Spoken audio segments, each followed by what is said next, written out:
conversations with the White House so far about scheduling a potential meeting? And at this point, the White House says they're not willing to negotiate. You've been pretty clear on what you believe Republicans need. Do you see your mind changing at any point as we inch closer to June?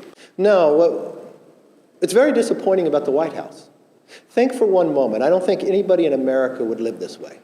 That they would reach their limit on a credit card and they just extend the limit and not look about where they're spending. No state can do this, no family can do this, no city, no county can do this. This isn't even the behavior of past Joe Biden. When Joe Biden was vice president, they even called him the Biden talks.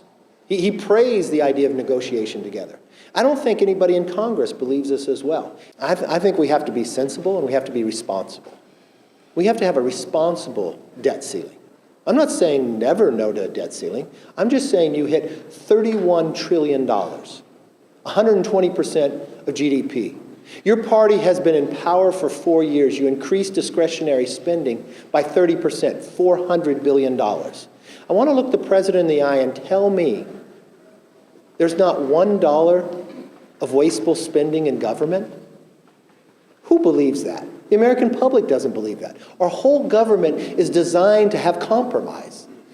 But here's the leader of the free world pounding on a table, being irresponsible, saying, no, no, no, just raise the limit, make us spend more? No, that's not how adults act. That's not how elected officials, that's not how the American public believes their elected officials act. So what I have asked for is to sit down, let's find common ground, and let's eliminate the wasteful spending to protect the hardworking taxpayers and protect the future of America. The greatest threat to America, it doesn't matter if you sit before a 4-star general. They'll tell you the debt is the greatest threat to this nation.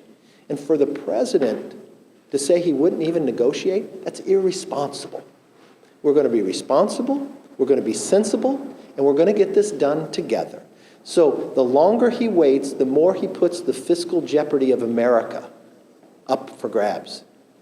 We should sit down and get this done and stop playing politics. How does Congress plan to investigate what appears to be a systemic failure to protect these classified documents, given the rejection we've seen from many different federal agencies to these oversight requests, and what follow-up after that? Well, that's a great question. The one thing that Congress has, we have a constitutional responsibility to oversee the Justice Department, and that also means these individuals investigating.